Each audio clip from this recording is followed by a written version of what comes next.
primer lugar, me voy a presentar. Soy Dolores Flores, que soy la directora general de Familia, Infancia y Voluntariado del Ayuntamiento de Madrid. Y hoy tengo el placer de presentar al último ponente de esta jornada, Joan Subirats. Bueno, por razones de agenda y porque hoy es el Día del Niño, no me ha sido posible estar con todos ustedes a lo largo del primer día del Congreso. Por tanto, mis primeras palabras tienen que ser de agradecimiento a la FAD por haberme invitado para estar moderando esta ponencia y para mí pues es un placer colaborar. El Ayuntamiento, que como mucha gente que está aquí sabe, ha hecho una apuesta pues muy firme por lo que es la política de familia, colocándolo en lo que es el centro de todas las políticas sociales. Aunque ahora mismo el protagonismo es de Joan Subirats, y no puedo más que hacer un apunte solo de lo que es la política en temas de familia en el Ayuntamiento de Madrid. Y así, de esta manera, poner de relieve que ya en el 2005 se aprobó el primer Plan Municipal de Apoyo a la Familia y que ha supuesto en nuestra ciudad la creación de una auténtica red de programas y de apoyo a la familia. De todos los programas y apoyos, a mí me gustaría destacar el papel que están desempeñando los centros de atención a la familia, que son centros polivalentes que ofrecen a las familias madrileñas una gran variedad de servicios, sobre todo servicios que son preventivos y que son de una atención especializada para ayudar a estas familias a afrontar las dificultades y los conflictos que surgen en toda la convivencia familiar. Estos servicios van desde una atención psicológica a formación, a ayudar a relacionarse a los padres con los hijos, sobre todo en edades muy tempranas, como son de 0 a 3 años. Y luego, a mí me gustaría destacar que ha supuesto y supone una amplia red pública, que es, yo creo, que la más grande que hay en España, de mediación familiar. Por este programa de mediación familiar, que es tanto intrajudicial, porque tenemos un convenio con los juzgados y tenemos una oficina dentro de los propios juzgados para atender a aquellas personas que voluntariamente atiendan a la mediación familiar cuando hay un conflicto de separación o hay una demanda, pero también muy importante la mediación que se hace dentro del seno familiar, que no tiene por qué ser por motivos de una ruptura de pareja, sino que son de esos conflictos que surgen en las familias y cada día están surgiendo más, que pueden ser de los hijos con los padres entre ellos, por motivos de herencias, motivos económicos, y está teniendo un magnífico resultado. Asimismo, ya sabéis que dentro de este plan tenemos un observatorio que va evaluando y que nos sirve para ir adaptando las políticas a las necesidades de las familias madrileñas y que esperamos que sirva para ayudar a todas las familias que puedan tener algún conflicto. Como ven, en las políticas del Ayuntamiento de Madrid hay medidas concretas y prácticas. Sin embargo, como bien dicen por ahí, no hay nada más práctico que una buena teoría. Y creo que es necesario que tanto los ciudadanos y sobre todo los que tenemos una responsabilidad política prestemos atención a las reflexiones que hacen los investigadores y estudiosos de las políticas públicas. Y por ello, pues hoy tenemos una gran suerte porque contamos con Joan Subirats Humé, que es catedrático de Ciencias Políticas de la Universidad Autónoma de Barcelona. Además, es doctor en Ciencias Económicas, es director del Instituto de Gobierno y Políticas Públicas en esa misma universidad y es editor de la Revista Española de Ciencias Políticas. Bueno, he resumido el currículum, porque me parecía que era demasiado leer todo el currículum y todas las actuaciones y todas las publicaciones que tienen, pero es un lujo tenerlo aquí. Para mí es un lujo poderte presentar, porque creo que es un auténtico especialista en temas de gestión pública y en análisis de todas las políticas y, sobre todo, muy importante en todos los que son los temas de exclusión social. Y por ello, pues, va a desarrollar una ponencia que yo creo que es muy importante para todos y conocerlo y ver su opinión, que es sobre las condiciones básicas para el ejercicio de la ciudadanía. Y por ello, pues le doy la palabra para no entretenernos más. Muchísimas gracias. Gracias. Dolores. Voy a colocar aquí para ir siguiendo el hilo de las pocas transparencias que he preparado en este tema, ¿no?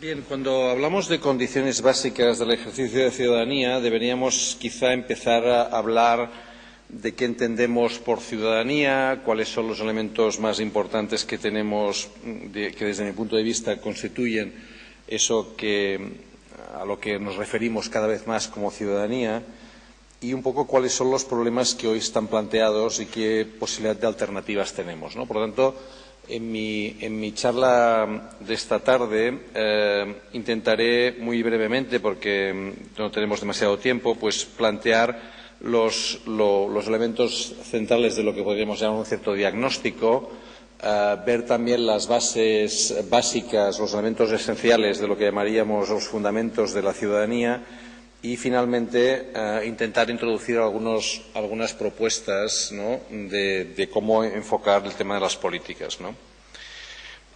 Riccardo Petrella, que es un autor italiano bastante conocido, dice que una sociedad tiene tres características básicas, digamos, para que de alguna manera pueda funcionar como sociedad, ¿no? Y las tres características que Riccardo Petrella menciona son identidad, confianza y solidaridad, ¿no?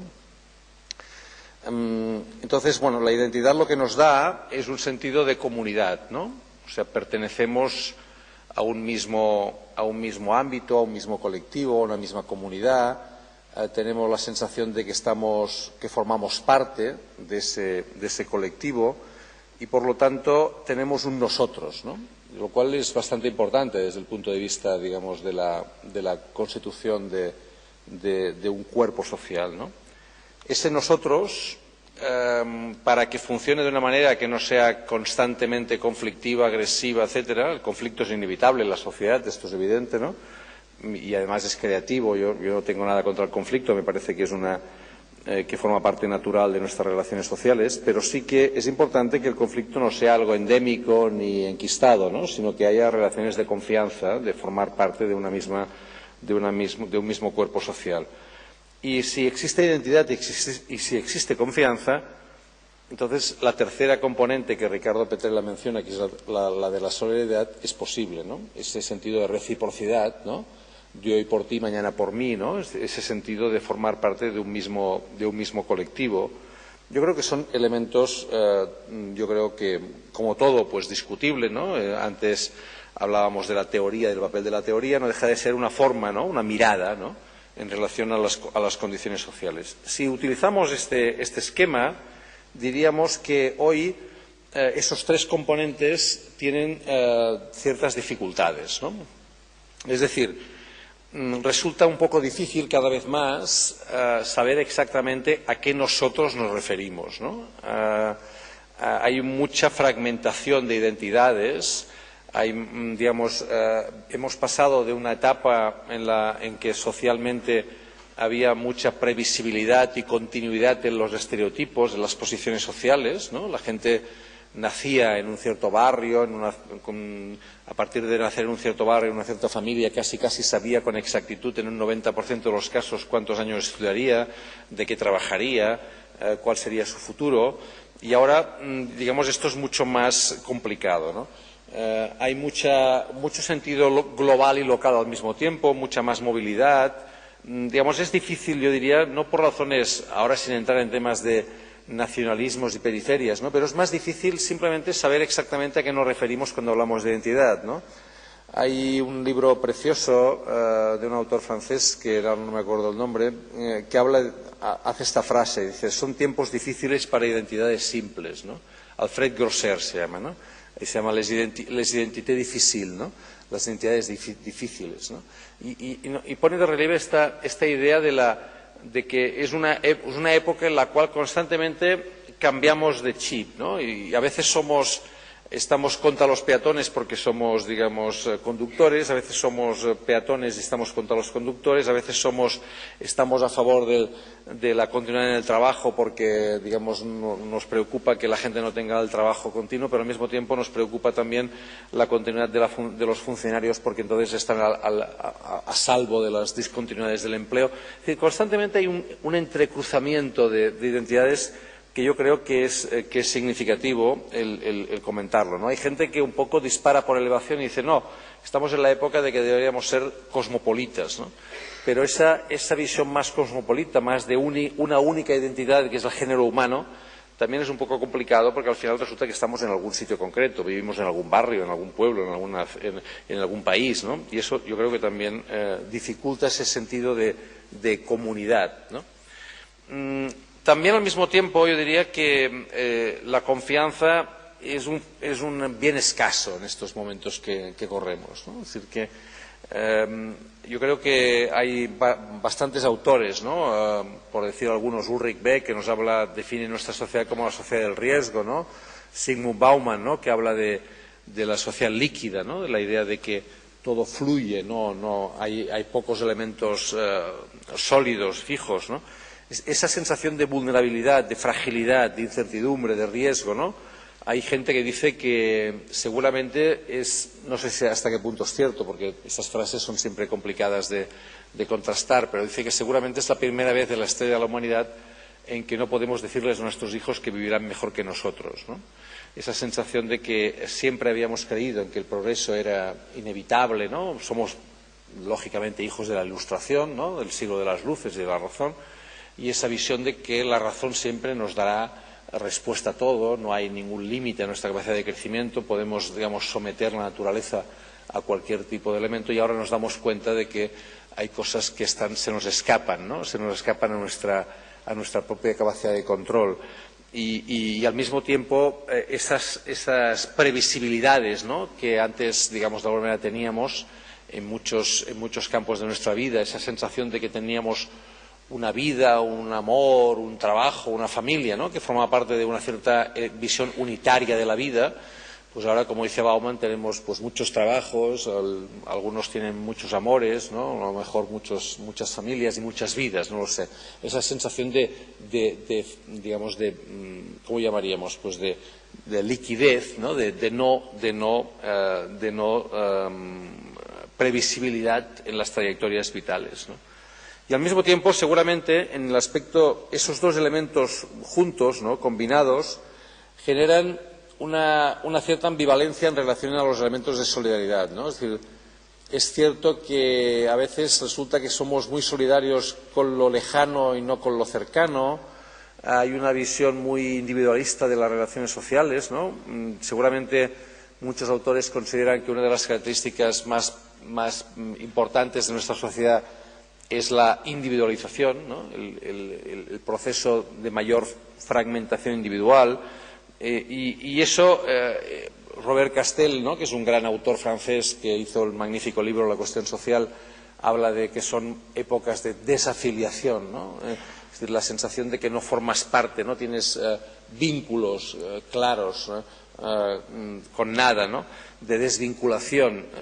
Creo que eso es complicado porque podemos ver fenómenos que van en un sentido o en otro, ¿no? Hace un momento estábamos hablando, antes de entrar, de los voluntarios, ¿no? Por ejemplo, también es un fenómeno que también se ha puesto de relieve recientemente y se va insistiendo en él, pero también es curioso que a veces ese esfuerzo de voluntario precisamente se hace un poco contracorriente, ¿no? Con la sensación de que precisamente es algo que no es habitual en nuestro ámbito, ¿no? Y de alguna manera se hace de una manera, entre comillas, sin exagerar, heroica, cuando teníamos un nivel de voluntariedad mucho más cotidiana del día a día, que esa voluntariedad de la cotidianidad, que formaba parte de entornos mucho más controlados, esos están de alguna manera desapareciendo, esos vínculos relacionales más cercanos, ¿no?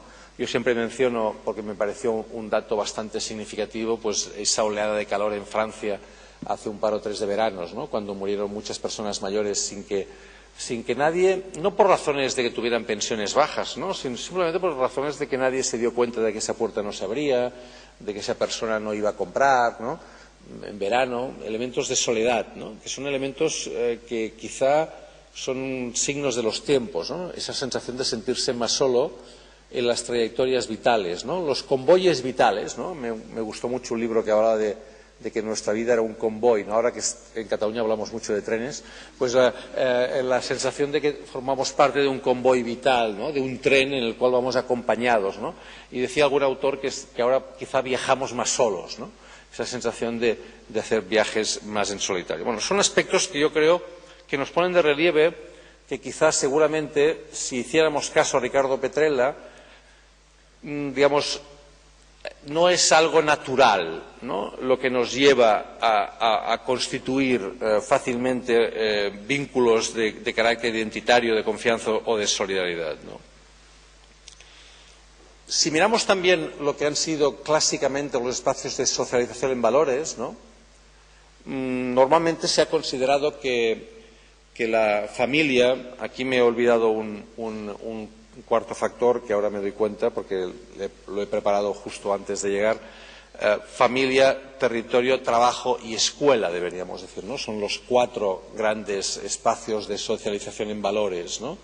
Que de alguna manera clásicamente han constituido los ámbitos en que la gente se formaba, ¿no? Es decir, la familia como un ámbito natural de afiliación, ¿no? En el cual te iban transmitiendo e ibas aprendiendo a estar, ¿no? En sociedad, aprendías, ¿no? Aquello que se decía antes, urbanidad, ¿no? Las reglas, las formas de comportarte en público, aprendías las tradiciones del ámbito familiar en el que te movías, ¿no?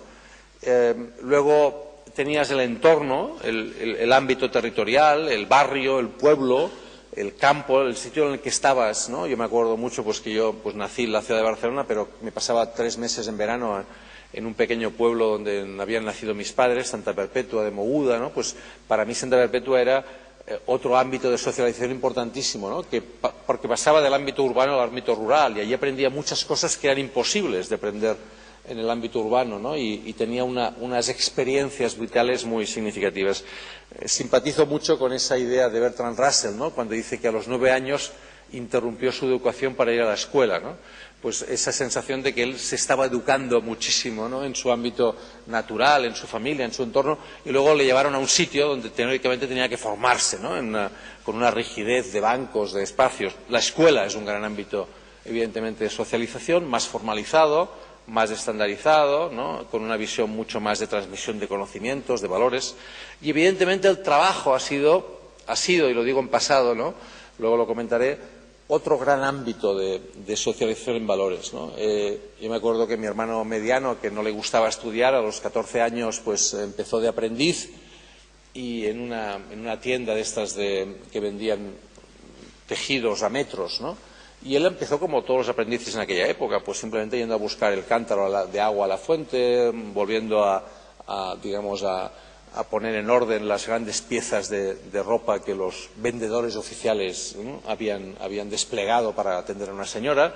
Y luego, al cabo de los años, pues fue vendedor, luego pues viajante de comercio de esa empresa, acabó teniendo su propia empresa. Es decir, había una lógica, digamos, de aprendizaje en el trabajo que era una trayectoria vital, digamos, ¿no? Y esto te hacía aprender elementos, como había una continuidad, pues aprendías el oficio, ¿no? Aprendías cómo comportarte con tus compañeros, ¿no? Hoy por ti, mañana por mí, esos vínculos, ¿no? laborales, ¿no? Yo creo que eso es importante, ¿no? Hoy yo diría que muchos de estos factores pues tienen problemas, ¿no? Es decir, la familia presenta, digamos, un panorama de mayor fragilización, ¿no? No hace falta ponernos dramáticos en el tema de la familia, pero es cierto que han pasado cosas bastante significativas en poco tiempo, ¿no? El Instituto Nacional de Estadística nos muestra en sus últimos análisis de evolución de los hogares en España que los únicos tipos de hogares que crecen son los formados por una y dos personas, y los formados por más de dos personas van decreciendo. Son aún mayores en número que los otros, pero van decreciendo numéricamente en los últimos 10 años, y los únicos tipos de hogar que van aumentando en cuanto a números son los formados por una y dos personas, ¿no? Por tanto, ya vemos que hay una cierta contracción de los núcleos familiares, ¿no? Luego tenemos también, evidentemente, pues el hecho de la mayor, digamos, fragilización de estos núcleos, ¿no? Es decir, tenemos bastantes más fracturas de esos núcleos, muchas, digamos, se ha más que duplicado en muy pocos años las familias monoparentales o monomarentales en España. Por tanto, diría que hay un proceso también claro de fragilización. Hay aspectos, como siempre, estas cosas nunca son de un color, ¿no? Hay aspectos positivos, hay aspectos menos positivos, ¿no? Tenemos muchas, digamos, hay más mujeres que hombres de las universidades públicas españolas y privadas, ¿no? Nunca había pasado. Hay, digamos, mucha más presencia de mujeres en el mercado de trabajo formalizado, no es que antes no trabajaran, sino que trabajaban en el ámbito doméstico, en formas de cuidado y de reproducción, y ahora tenemos su presencia también en el mercado de trabajo formalizado, y es difícil encontrar mujeres en España de menos de 45 o de 50 años que no estén trabajando formalmente en el mercado de trabajo, pero al mismo tiempo también sabemos que esa presencia, que esa mayor equiparación en el ámbito formativo y laboral no va acompañado tampoco ni de las condiciones laborales apropiadas, falta equidad en ese tema, y al mismo tiempo también en el interior de los hogares sabemos que el cambio ha sido mucho más lento, ¿no? Es decir, que la rapidez del cambio formativo y laboral en el exterior del hogar, en el interior del hogar la cosa ha cambiado mucho más lentamente, ¿no? Ahora no quisiera insistir en cosas que son de sobras conocidos, ¿no? Como que el año pasado pues los hombres mejoramos 8 minutos nuestras dedicaciones de tareas del hogar, lo cual es una gran noticia. Pasamos de 24 a 32 minutos, pero realmente estamos muy lejos de las más de 2 horas y media que las mujeres dedican a las tareas del hogar, a pesar de que los que hacen las estadísticas son muy generosos e incluyen cosas como trabajo administrativo, cuidado del coche y bricolaje, ¿no? en las tareas del hogar, ¿no? Bien, yo creo que esto nos está diciendo que seguramente la familia, como espacio de socialización de valores, está teniendo más dificultades que las que tenía, ¿no? Hay datos curiosos en otros países de Europa, por ejemplo, el hecho de que en Gran Bretaña se haya suprimido, en la mitad de los hogares de Gran Bretaña se hayan suprimido la mesa del comedor, ¿no? Que es un detalle que a mí me pareció muy emblemático, quizá porque yo no entiendo la familia sin la mesa del comedor, o sea que hay algo, forma parte, digamos, de mi historia, de mi trayectoria vital, y yo no me imagino ni cómo me podría haber formado yo, ni cómo podría, digamos, convivir con mis 3 hijas si no fuera en la mesa del comedor, digamos, ¿no? Porque es el espacio natural en el cual, evidentemente, sin la televisión, digamos, ¿no? Es el espacio natural en el cual pasan cosas, me entero de cosas, nos enteramos de cosas todos, ¿no?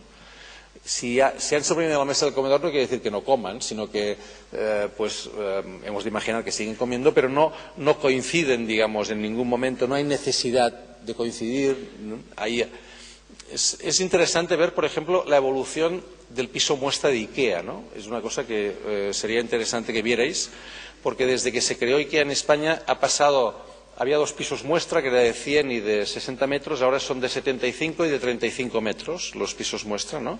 Y el de 35 metros yo no vi la mesa del comedor, ¿no? A lo mejor existe, debe estar plegada en algún sitio en el cual ya no entré a preguntar, pero me pareció interesante porque estás viendo un poco cuál es la evolución también, ¿no? de aquello que los jóvenes tienen delante cuando se plantean el emanciparse y poner los muebles necesarios para hacer la república independiente de mi casa, que, como decía aquel, ni es república, ni es independiente, ni es mi casa, ¿no? Pero bueno, pues es un detalle, ¿no? En el tema del territorio, ¿no? yo creo que aquí, pues, ya lo sabemos, ¿no? Cada vez España es más urbana, el mundo es más urbano, las ciudades son aquello que decían a veces algunos, ¿no? La sensación de tener vecinos que son extraños al mismo tiempo, esa vecindad de extraños, ¿no? Que es algo que seguramente es muy útil a veces, ¿no? Es decir, yo me acuerdo cuando iba a ese pequeño pueblo de 15.000 habitantes o 10.000 habitantes que debía tener en aquella época Santa Perpetua, pues que un poco veías allí las ventajas de la comunidad y de la proximidad y al mismo tiempo las desventajas del control, ¿no? O sea, las pequeñas comunidades son como muy positivas desde muchos puntos de vista, ¿no? Porque todo está abierto, hay mucha relación, hay mucha convivencia, hay mucho contacto y hay mucho, ¿no? Pero al mismo tiempo hay una forma de entender lo que es correcto en aquella comunidad, ¿no? Y lo que se aparta de lo que es correcto, pues tiene dificultades de mantenerse, o tenía dificultades, porque también el ámbito rural ha cambiado muchísimo, ¿no? Y en cambio la ciudad tiene esa ventaja aparente de que todo es posible, ¿no? Y que los lazos son menos significativos, perdón, los vínculos no son tan significativos, tan importantes, pero al mismo tiempo esto te permite ser mucho más autónomo, distinto, puedes tener tu propia visión de lo que es la vida. Yo creo que ahora tenemos realmente una presencia del urbano mucho más importante, pero al mismo tiempo esa presencia de lo local viene combinado con elementos muy claros de globalidad. No siempre tu comunidad es la comunidad que tienes cerca, sino a veces tú puedes estar viviendo en un sitio y tener una comunidad a distancia, ¿no? Con gente que comparte contigo determinadas cosas, ¿no? El Second Life, MySpace o simplemente pues la comunidad de los peruanos en Barcelona, digamos, ¿no? Es decir, que hay esa posibilidad de mantener vínculos y escalas muy distintas, ¿no? Con una gran heterogeneidad en ese territorio, con lo cual muchas veces tenemos la sensación muy intensa de esa vecindad de extraños, ¿no?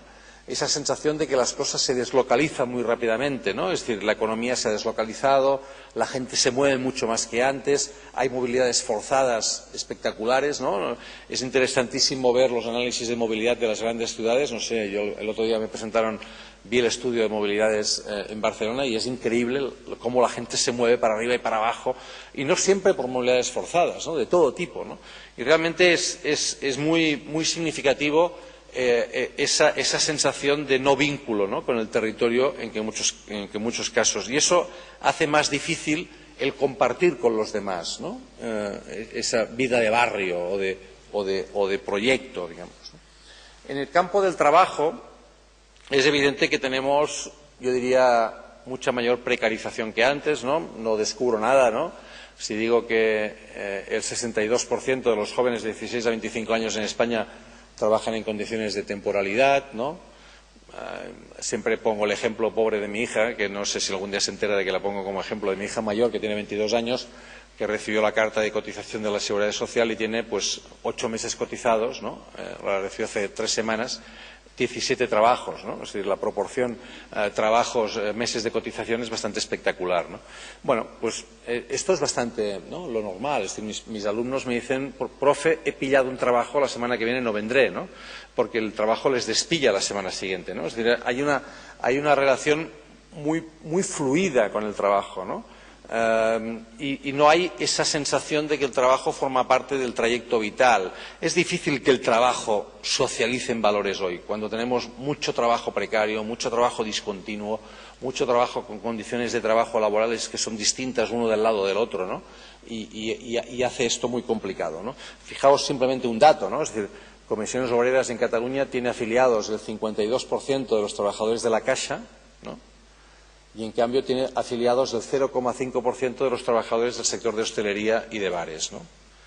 Bueno, pues el sindicato cada vez más es el sindicato de los empleados de la Caixa, digamos, ¿no? Es decir, que el 98% de los bares y hoteles de Cataluña hay inmigrantes trabajando, ¿no? Es decir, que estamos cada vez más en una dualización del mercado de trabajo, ¿no? Y el trabajo que está apareciendo es el trabajo que está, digamos, en tendencia decreciente es el trabajo para toda la vida, el permanente, el fijo y tal, y el trabajo que va creciendo es el trabajo, digamos, flexible, barra precario, discontinuo, temporalizado, con discontinuidades, y así es difícil que ese trabajo, digamos, facilite esa labor de socialización de valores que estaba comentando, ¿no? No insisto en el tema de la escuela, porque la escuela, de alguna manera, es el receptáculo que acaba, digamos, ¿cómo llamaríamos?, acumulando todas las carencias de los otros elementos. Y de eso se queja la escuela, ¿no? La escuela se queja de que está menos acompañada que antes, ¿no? Es decir, que la familia la acompaña menos, que el barrio acompaña menos y que les van dando cargas, ¿no?, que antes estaban más repartidas, ¿no?, y que ellos necesitan, digamos, no pueden hacerlo solos, ¿no?, necesitan contar con un entorno que les ayude a hacer esa labor. Yo creo que esos son elementos que tenemos, ¿no? Claro, los efectos de todo esto, en el ámbito que estamos ahora comentando, yo creo que son importantes, ¿no? Se habla mucho ahora de desafección democrática, de desapego, ¿no?, de no sentido de formar parte, digamos, de la comunidad política, de desconfianza, y tenemos algunos síntomas de esto, ¿no? Por ejemplo, crecientes procesos de abstención, de desconfianza, ¿no? Las últimas encuestas en Cataluña han sido muy significativas en este sentido, ¿no? Hablan de un nivel de desconfianza e indiferencia con los políticos de cerca de más del 40% de la población, ¿no? Quizá también haya contribuido, pues, los últimos acontecimientos en temas de infraestructuras, etcétera, etcétera. Pero tampoco no hay una canalización política del descontento. Tú podías imaginar que la gente estaría descontenta con los que gobiernan y canalizaría eso hacia los que no gobiernan. Pues tampoco, digamos, ¿no? Hay una sensación, digamos, de desafección, ¿no?, hacia el sistema. Hay un creciente abstencionismo en las últimas elecciones municipales y autonómicas, y sabéis, ya lo sabéis por las cifras. Claro, me estoy refiriendo a Cataluña, pero creo que hay elementos que son bastante generalizables, ¿no? Sí que detectas que el abstencionismo, que es bastante elevado, se concentra además mucho más en aquellos ámbitos, territorios, donde las condiciones materiales y educativas son peores.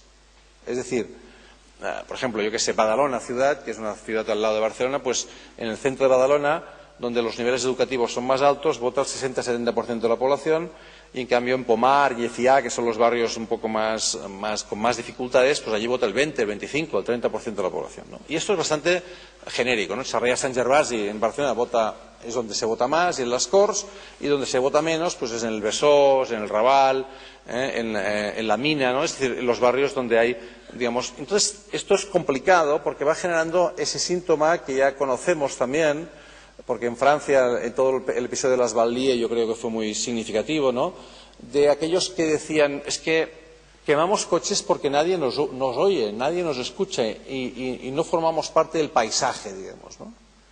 Y fijaos que esa sensación de no tener voz, ¿no?, o sea, de no disponer de voz, ¿no?, cuando el sistema, aparentemente, el sistema democrático, lo que te asegura, entre comillas, es que tú tienes voz, ¿no?, porque tú puedes contribuir a definir la voluntad mayoritaria, eso está relativamente en cuestión, ¿no? Y claro, lo preocupante es de las Vallies de París no solamente es que quemaran coches, que quemaron la escuela, por ejemplo, en algunos casos, ¿no?, lo cual me parece mucho más complicado, porque la escuela había sido y es constantemente el símbolo de la posibilidad de salir ¿no?, de la posibilidad de aumentar tu capacidad, de empoderarte, que se dice en términos modernos, ¿no?, y de ponerte al día y de capacitarte, de tener más capacidad de agencia y de movilidad, ¿no? Si tú quemas la escuela es que de alguna manera estás quemando los puentes que te unían con eso. Yo creo que esa sensación de lejanía, de rechazo de buena parte de la población hacia lo que es de alguna manera los símbolos institucionales de la ciudadanía nos debería preocupar, o al menos me preocupa, porque de alguna manera genera eso que llamaríamos una cierta crisis del gobierno democrático tradicional, y evidentemente si hablamos de democracia y de ciudadanía estamos hablando de gobierno, ¿no?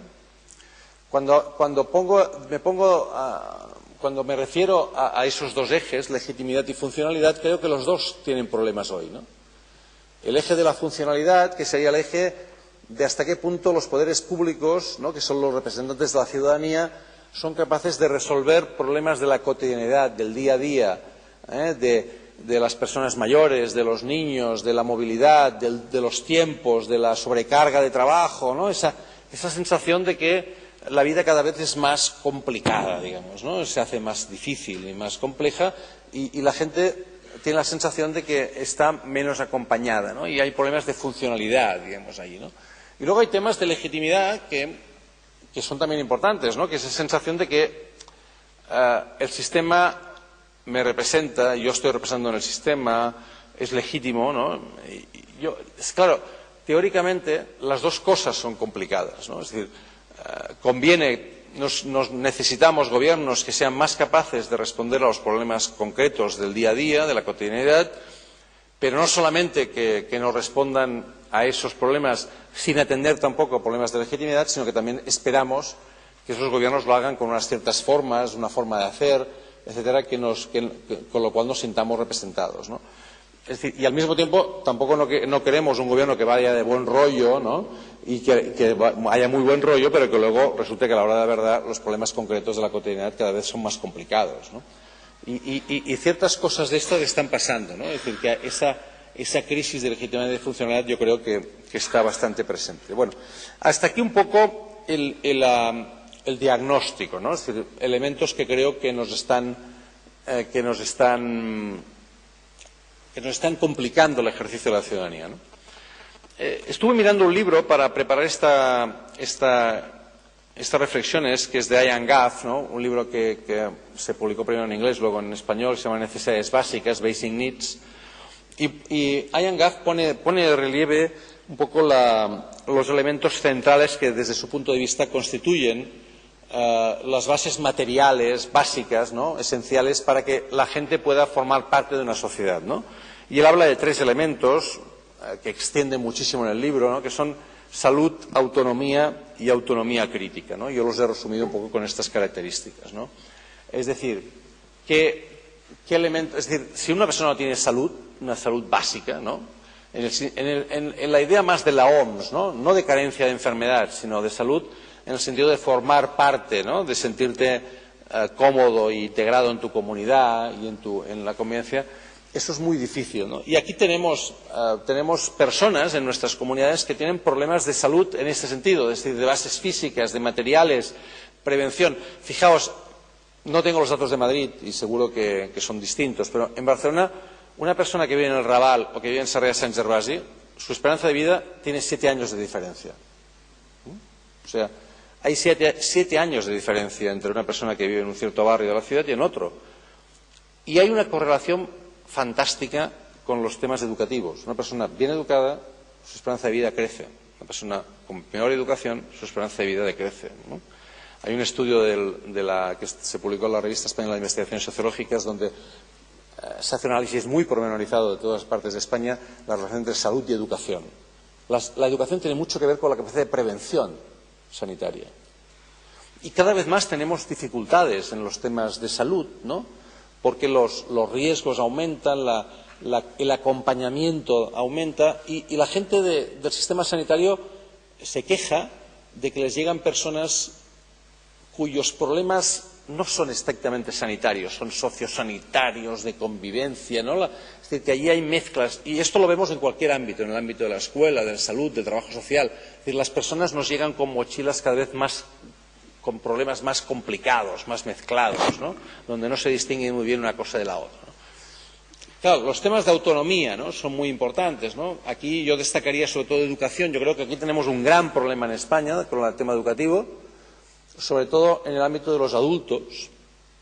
Es espectacular, ¿no? Nuestro déficit ahí, ¿no? Ahora que está de moda hablar siempre del informe PISA, yo siempre cito que el primer país que está mejor colocado en el informe PISA, que es Finlandia, ¿no? Tiene el 85% de la población con estudios secundarios posobligatorios acabados. O sea, bachillerato, diríamos, ¿no? Como mínimo, 85%. Nosotros estamos en el 28%. O sea, son casi 60 puntos de diferencia. Evidentemente, tiene que ver con la edad. Es obvio, ¿no? Es decir, el año 1900, Finlandia tenía el 5% de alfabetismo y nosotros el 45%. Hace 100 años. Por tanto, claro, lógicamente esto pues se va, digamos, arrastrando. Pero es que en cualquier nivel de edad, Finlandia nos supera como mínimo en 15 puntos. O sea, aquí tenemos, por ejemplo, un gran problema del paso de la secundaria obligatoria al bachillerato. Hay muchísima gente que deja de estudiar porque, entre otras cosas, y esto si habláis con jóvenes en eso lo veréis, sus sensaciones de que hacer el bachillerato no cambiará su destino, tienen la sensación de que no cambiará para nada. Digamos, ¿no? Es decir, yo creo que la autonomía, el ejercicio de la ciudadanía tiene que ver mucho con educación. Para mí es central. Y cuando hablo de educación también hablo de trabajo, lógicamente. Si estamos en una sociedad mucho más precarizada, pues eso es complicado. Bases habitacionales, movilidad, es decir, los elementos que comportan la autonomía, ¿no? Evidentemente aquí hablaríamos de discapacidades también, es decir, todos los elementos que acompañan ese elemento de autonomía. Y me quisiera detener muy rápidamente también en el último punto que Ian Gaff pone mucho el énfasis, que es el de la autonomía crítica. Me estoy alargando un poco, iré un poco más rápido, porque deberíamos acabar ahora más o menos, para que haya tiempo del debate, ¿no? En 5 minutos. Autonomía crítica. Él habla de esa capacidad de las personas no de ser objeto de administración, sino de ser sujeto, ¿no? Eso que se llama muchas veces, se habla de la coproducción de los servicios, ¿no? De la capacidad de que a la hora de identificar el diagnóstico en salud, pues la persona pueda contribuir a ese diagnóstico. A la hora de construir tu itinerario educativo, tú puedas contribuir a ese itinerario y puedas participar. Esa sensación de que tú no eres simplemente un objeto, ¿no? De administración, ¿no? De decisión externa, sino que tú eres capaz de intervenir, de participar, y por lo tanto el proceso de autonomía es un proceso de empoderamiento, ¿no? De mayor capacidad de decisión también sobre tu propio futuro y de poner en duda Fijaos que esto es evidente que está pasando, digamos, ¿no? Está pasando en salud.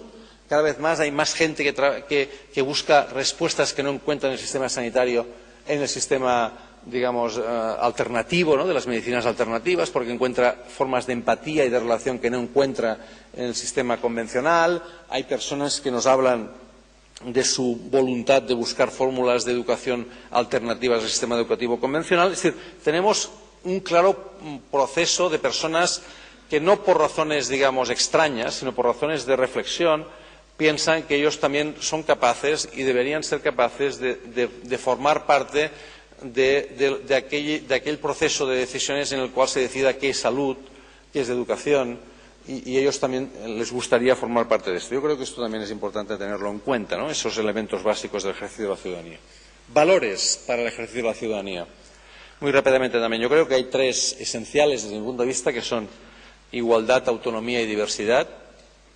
Igualdad y autonomía son clásicos, ¿no? Antes hablábamos de libertad y de igualdad y de fraternidad, y esto nos viene de la Revolución Francesa. Yo, en ese sentido, no insistiré mucho. Yo simplemente insistiría en el factor de la diversidad como un factor muy importante, ¿no? Y cómo incorporamos, ¿no? Creo que esta es una de las peculiaridades más significativas de nuestra época, ¿no? La explosión de la necesidad o de la exigencia, llamaríamos, del reconocimiento de la diversidad, ¿no? Y reconocer la diversidad quiere decir reconocer la diversidad en todos sus múltiples aspectos. No me estoy refiriendo solamente a la diversidad étnica o cultural, ¿no? Que es obvio, sino a todos los tipos de diversidad. Y eso yo creo que es una reivindicación muy clara, ¿no? El mercado incluso ayuda mucho a esto cuando, desde la lógica mucho más de consumo, ha relacionado íntimamente calidad con personalización, ¿no? La calidad de los productos está centrada en la capacidad de personalizar ese producto, ¿no? Y eso es lo que identifica mucho a la gente, ¿no? Es decir, el tipo de...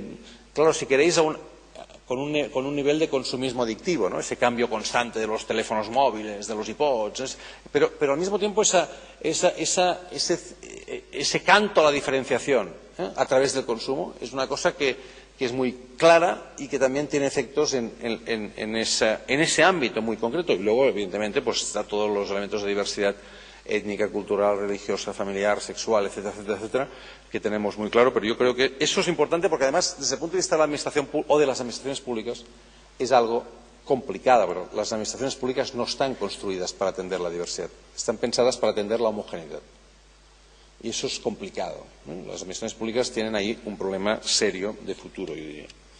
Aquí introducía una idea de valores de un nuevo imaginario colectivo, ¿no? Recuperar la idea de igualdad, entendiendo que la igualdad no solamente es igualdad de oportunidades, sino también igualdad de posibilidades y de recursos, ¿no? Esto yo creo que John Rawls, ¿no?, en su libro Teoría de la Justicia insiste mucho en este tema y creo que es importante, ¿no? La idea de que no hablamos solamente de igualdad de oportunidades, también hablamos de posibilidades, ¿no?, de puntos de partida. La idea de autonomía personal, de empoderamiento, evitando dependencias, propiciando protagonismos de las personas en este tema. No hay cambio social sin cambio personal. Yo creo que esto lo hemos aprendido también. Yo creo que el feminismo ha ayudado mucho a esto, a hacer entender que el cambio en el ámbito público también tiene que venir acompañado en el ámbito en la esfera privada, ¿no? El espacio público y el espacio privado no son espacios diferenciados, ¿no? Y que los cambios tienen que ir acompañados también de cambios de las personas, en su forma de hacer, en su forma de relacionarse. Esa idea de reconocimiento de las diferencias. Lo contrario de la igualdad no es la diversidad. Lo contrario de la igualdad es la desigualdad. Lo contrario de la diversidad es la homogeneidad. La gente que quiere contraponer igualdad con diversidad se equivoca desde mi punto de vista radicalmente, ¿no? Se puede trabajar por la igualdad y se puede trabajar por el reconocimiento de la diversidad.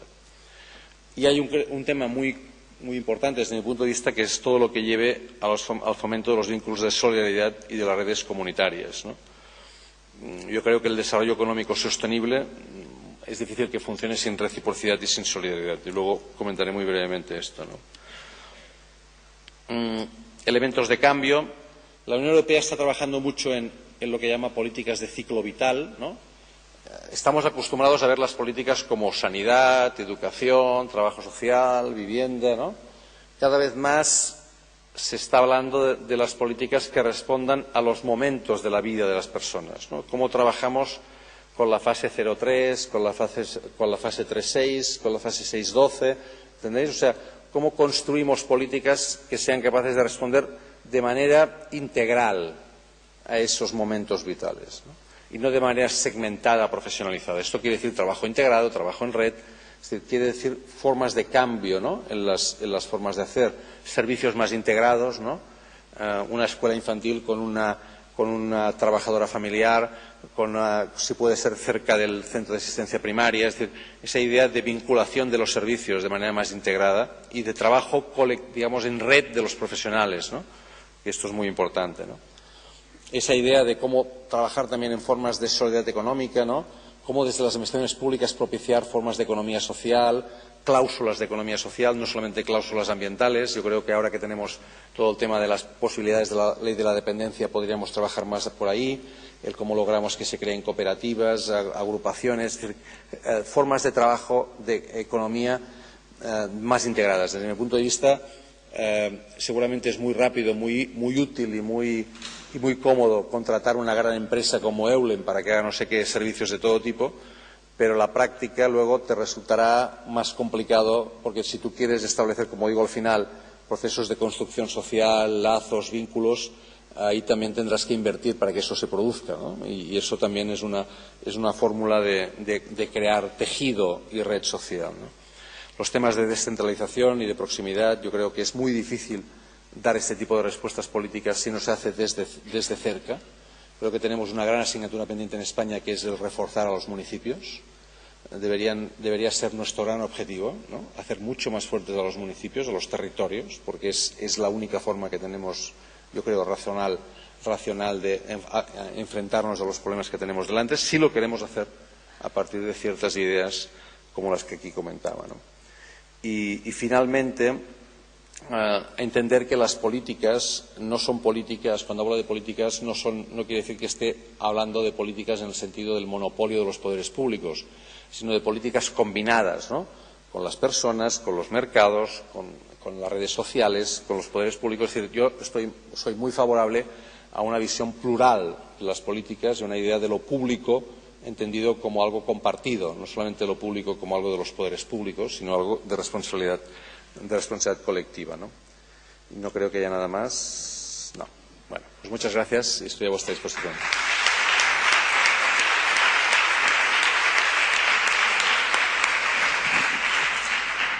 Bueno, muchas gracias, Joan. Ha sido un tema muy interesante y yo creo que a todos los que estamos aquí y a todas nos ha interesado muchísimo. Y nos has dado pistas pues para el debate y para poder ahora profundizar en algunos temas. Tenemos aquí 5 preguntas, ¿eh? Entonces, yo creo que hay 2 que son prácticamente sobre el mismo tema. Una es que no cree que esos graves errores en la previsión a los que ha aludido se deben a una actuación alejada de las leyes de la naturaleza, el sentido común y, en definitiva, de la máxima expresión del amor humano, ya que hoy en día priman como objetivos prioritarios los intereses particulares. ¿Y una que se parece a esta, dices? No, esta es una parte. Tengo 2 que son las que más se parecen. Bueno, pues contesto a esta muy rápidamente. Yo estoy de acuerdo. Es decir, quizá ahora empezamos a ser conscientes de que esta especie de, digamos, de pensamiento, de esta visión de poder sobre la naturaleza, ¿no?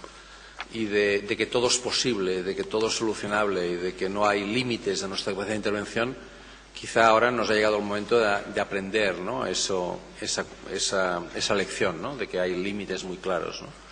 Independientemente del grado de gravedad que tenga lo del cambio climático, muchas otras amenazas que nos circundan, independientemente de esto, yo creo que el cambio de chip sí que es importante, ¿no? Y no creo que estemos aún plenamente, es decir, un poco estamos en esta fase en que el ruido nos es familiar, pero nuestra forma de actuar no es consistente con el ruido, ¿no? O sea, seguimos avanzando un poco como una especie de zombies, ¿no? Seguimos avanzando con el mismo modelo, ¿no? Y oímos hablar del decrecimiento y de las slow cities y de formas, digamos, distintas de plantearse el desarrollo, pero seguimos dentro de una dinámica muy poco, digamos, sin que haya cambiado demasiado nada, ¿no? Es evidente que en ese sentido deberíamos quizás ser capaces de aprender más de las lecciones de comunidades que han llegado hasta nuestros días, manteniendo principios de relación mucho más de coexistencia con la naturaleza bastante más, digamos, posibles, ¿no? Me refiero a las comunidades originarias, a elementos de indigenismo, que a pesar de que parezcan como muy retrasados en el tiempo, nos transportan ideas de relación con la naturaleza y con el desarrollo que nos deberían hacer repensar cosas, ¿no? Muy bien. Hay otra pregunta que dice: ¿cuáles son los riesgos de no ejercer la ciudadanía? ¿Quién ejerce más la ciudadanía? ¿Y desde dónde debe fomentarse el ejercicio de la ciudadanía? ¿Desde la sociedad civil, poderes públicos o cuál otros grupos de poder? Yo creo que hay riesgos evidentes. Es decir, una sociedad cuyo nivel de ejercicio de la ciudadanía sea muy bajo, que no forzosamente ha de ser expresión de ello el que vote mucho o no en las elecciones, sino su capacidad, digamos, de protagonismo, ¿no? en los problemas colectivos, ¿no?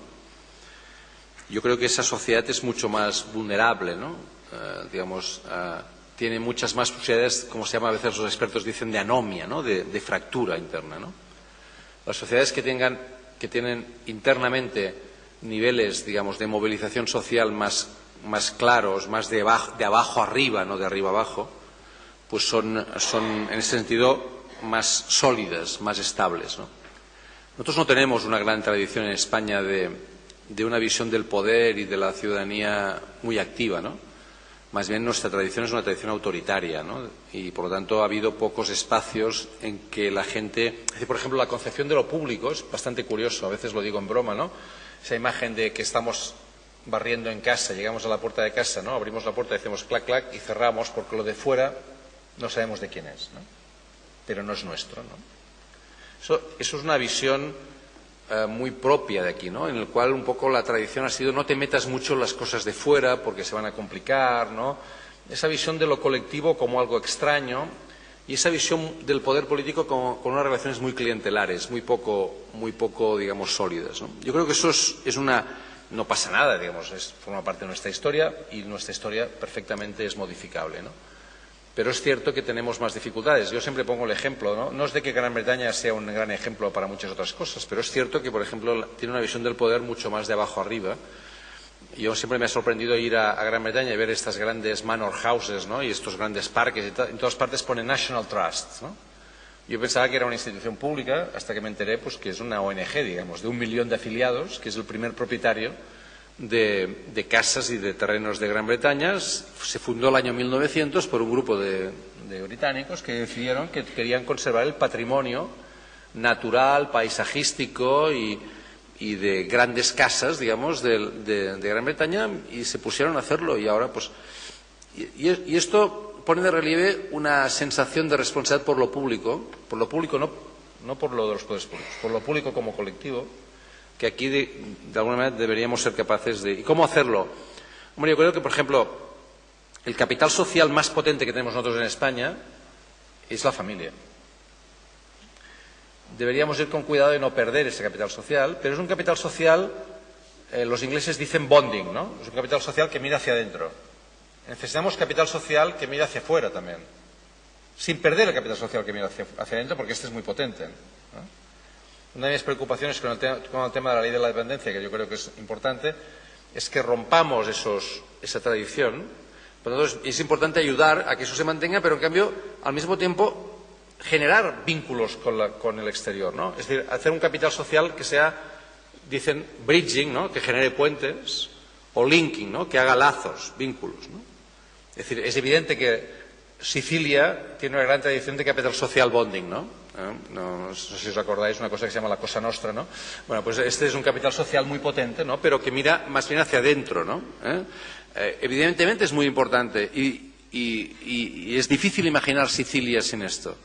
Pero ese es un capital social seguramente que es no del que estamos hablando, ¿no? ¿Cómo generar capital social de este otro tipo? Pues seguramente, decía antes, cláusulas sociales a nivel de contratos, aprovechar las organizaciones, las asociaciones, las entidades, los voluntariados, todo aquello que anime a la idea de que lo público, lo colectivo, lo cotidiano es cosa de todos, ¿no? Yo creo que esto, sin duda, es una labor importante hacer. Muchas gracias. Hay dos preguntas que se refieren a los jóvenes y entonces creo que de una vez, con unos matices, podías responder a ella. Una es que, teniendo en cuenta que dentro de los espacios, y que aquí dice que no has tenido mucha ocasión de profundizar, de la gran influencia de los jóvenes son sus iguales, ¿no? Sí, sí. Y que si podrías matizar el rol en el ejercicio ciudadano. Y otra es, si el título del Congreso hubiera sido Jóvenes construyendo ciudadanía, ¿de qué valores estaríamos hablando? ¿Qué necesidades tienen los jóvenes para tener o sentir de pertenencia a lo que los adultos llamamos ciudadanía? Sí, ahí es un tema muy interesante. Yo es verdad que no he mencionado mucho lo que llamaríamos las redes de iguales. Creo que los jóvenes, al menos mi experiencia familiar me indica, y las cosas que voy viendo en mis contactos con institutos y con ámbitos educativos me indican la gran importancia que tienen los referentes, no estrictamente ni familiares ni educativos, sino más bien del ocio, ¿no? El ámbito del ocio, el ámbito de la conexión en el ocio, ¿no? Porque es seguramente el ámbito en el cual los vínculos de obligación no están presentes, sino que hay unos vínculos, digamos, de relación, entre comillas, gratuita, ¿no? Espontánea, ¿no? Esto ha sido... Yo me acuerdo que cuando hice un libro para el Inserso hace muchos años, que se llamaba La vejez como oportunidad, uno de los elementos que estuvimos analizando fue el por qué las personas ancianas, por ejemplo, digamos, no valoraban tanto el sacrificio y la labor que hacía la familia con ellos, y era mucho más agradecida la visita de un amigo de cuando en cuando que no la labor de la hija o del hijo constantemente con ellos, simplemente porque, ¿no?, la relación con el amigo era una relación de igual a igual, formaba parte de ese convoy vital, era algo entendido como natural, que forma parte de su trayectoria, de su experiencia, y era algo no forzado, digamos, ¿no? Claro, yo creo que en ese punto los jóvenes ponen mucho de relieve en ese aspecto, ¿no? No sé si os acordáis de una película que hace poco se hizo, que se llamaba La Juani, ¿no?, de Vigas Luna, que era una película que pretendía, digamos, de alguna manera, poner de relieve cuál era el escenario de valores de los jóvenes. A mí me pareció Me acuerdo que hice incluso un artículo para El País en Cataluña porque Jordi Pujol dijo que ese era un buen ejemplo para los jóvenes del país. A mí me pareció horrenda la película desde el punto de vista del imaginario de valores que traslucía, ¿no? Porque era la visión, digamos, cañí del American Way of Life y del American Dream, ¿no? Esa posibilidad de que una persona nacida en un barrio, concretamente en un barrio de Tarragona, creo que se llama Torreforta, en el cual, por cierto, en las últimas elecciones municipales votó el 15% de la población en ese barrio, en el cual, digamos, las relaciones sociales están muy deterioradas, con condiciones materiales muy bajas.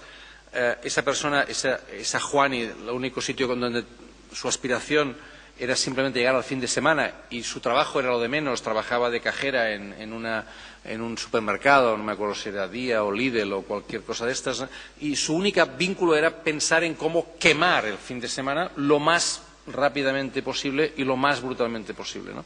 Y no había ningún tipo digamos, de trayectoria ni de proyecto vital detrás de eso, ¿no? Y cuando aparece un proyecto vital es el proyecto vital, digamos, de Operación Triunfo, ¿no? Esa posibilidad de entonces los referentes, ¿no? Los referentes de ese mundo eran los referentes del éxito fácil, rápido, de la capacidad de rápidamente escapar del mundo en el que te rodea. No había ningún ejemplo en la película de algo que fuera colectivo y común, excepto el grupo de amigos con el cual se iba, digamos, a quemar el fin de semana, ¿no? Yo no creo que ese sea, evidentemente, la realidad de muchos otros jóvenes del país, pero sí que es la realidad como muy potente. ¿Cómo construir? Yo creo que en ese tema es un tema clave, es cómo construir referentes, ¿no? Elementos que sirvan de referencia y que sean alternativos a ese, ¿no? Sin pensar que ese va a desaparecer, porque evidentemente es muy importante para los jóvenes el elemento del ocio y de la construcción de su propia identidad en un entorno que ellos consideran como propio y no el elemento forzado, ¿no? en el que de alguna manera se ven siempre atrapados, ¿no? Y ahí yo creo que no tenemos ahora tiempo de profundizar, pero creo que es un tema muy significativo, ¿no? Y la segunda hacía referencia un poco a esto también, ¿no? Sí. Si se hubiera llamado en vez de familias jóvenes construyendo ciudadanía, ¿no? Sí. Yo creo que hay un tema de fondo que es ¿qué perspectivas vitales tienen, ¿no? Es decir, ¿les ofrecemos realmente perspectivas vitales o no?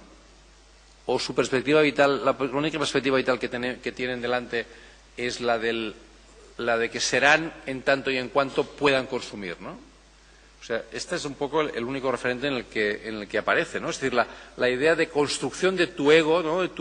Me acuerdo que me invitaron a unas jornadas con psiquiatras freudianos, ¿no? En el que tenía que hablar del superego. Fue la única vez que me han invitado a una conferencia que me han obligado antes a leer un libro, ¿no? Que me decían, es que si no, no te entenderemos, ¿no? Me hicieron leer El malestar de la cultura de Sigmund Freud porque decían que si no hablaba en términos freudianos a ellos les costaría entenderme. Pero cuando les pregunté por qué estaban preocupados por este tema, me dijeron es que están viendo cada vez más, sobre todo jóvenes, con problemas mentales muy graves, en la cual la sensación de los límites y de qué sentido tiene la vida había desaparecido, ¿no? Y ellos lo constataban, ¿no? Y por eso me pedían a mí que les hiciera un poco un cierto cuadro social, porque ellos lo constataban en sus gabinetes, ¿no? en sus despachos, ¿no? Y hasta qué punto había razones de carácter más estructural que lo explicaban. Yo creo que eso nos lo deberíamos preguntar todos, ¿no? Es decir, ¿qué proyecto vital les estamos ofreciendo? Porque realmente, si no es así, es normal que su relación con el entorno sea esta la que ven, que es la relación más de consumo y de ocio, ¿no? Bueno, también dos preguntas juntas. Se refiere a ciudadanos activos, ¿no? Y ciudadanos participativos. Uno dice que los poderes reales de hoy tienen interés o siquiera capacidad para admitir ciudadanos activos y no solamente una masa de consumidores pasivos y acríticos. ¿Y hasta qué punto puede interesar a un político tener ciudadanos participativos y, por tanto, probablemente demasiados críticos con el poder? Aquí es la clásica. La pregunta de la relación con el poder. Relación con el poder. Yo creo que no deberíamos prestar, entre comillas, prestar demasiada atención a lo que los poderes públicos han sentido. Yo creo que es un tema muy de movilización ciudadana, ¿no? Es complicado, pero entiendo que sin ese elemento de implicación con lo cotidiano es muy difícil hacer pasos más allá, ¿no? Hay mucha gente que tiene sentido de impotencia, ¿no?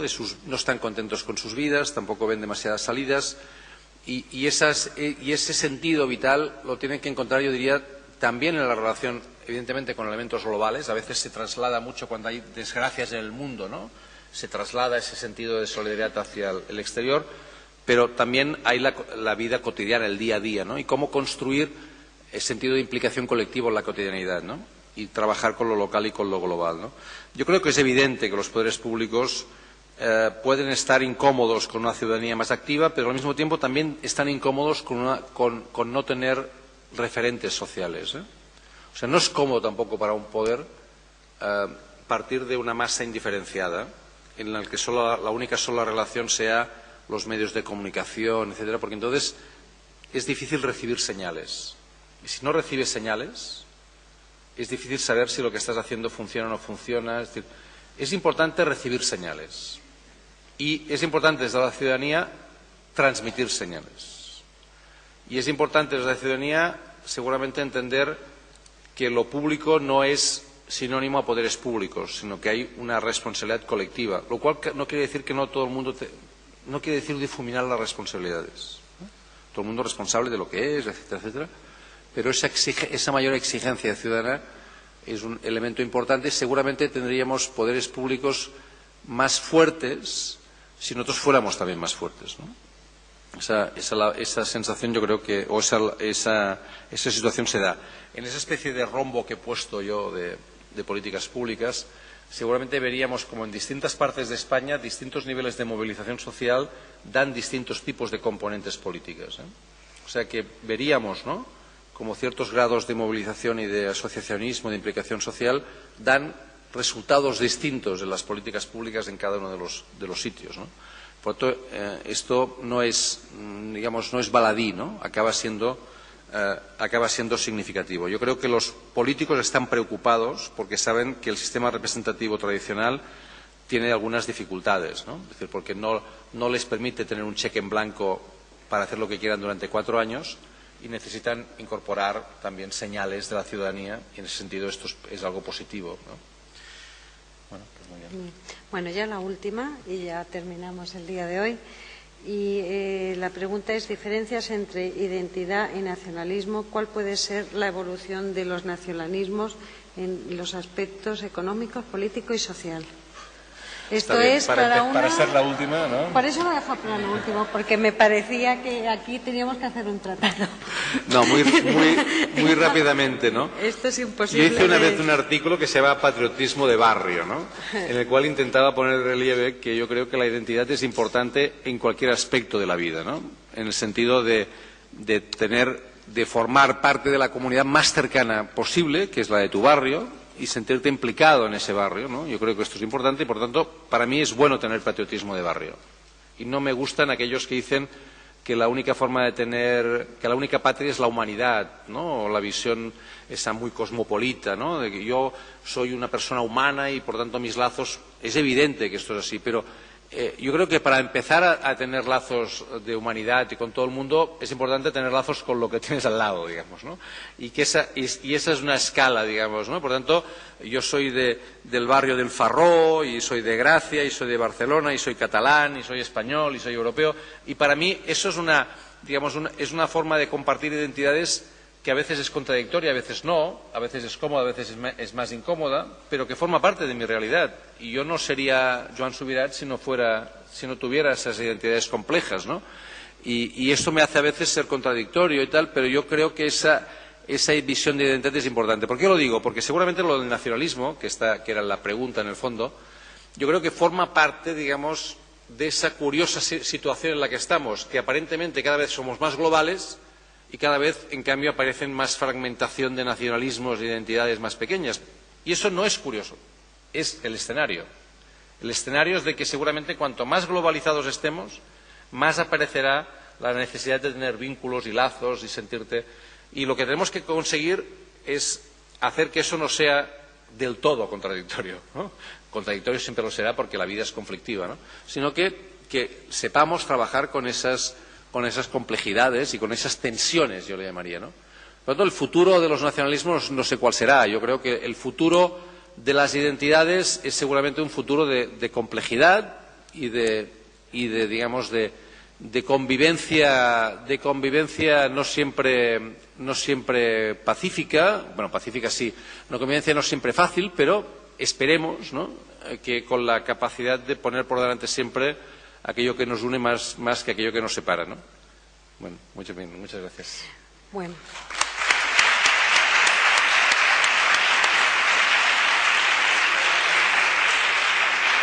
Bueno, agradecer a Joan la intervención y agradecer también al público su participación y sus preguntas. Yo creo que aquí ha apuntado muchas cosas para reflexionar y para seguir profundizando en ellos cada uno y cuando os vayáis a tomar ahora una cerveza, porque yo como representante del Ayuntamiento de Madrid, a mí me encanta mi ciudad y habéis venido de muchos sitios y hoy es un día muy malo, pero ha hecho unos días muy buenos hasta hace 2 días o 3 y os invito a que también vayáis a Madrid, os toméis unas cañas, vayáis a los bares y os divirtáis un rato porque Madrid es una ciudad acogedora. Muchas gracias. Gracias.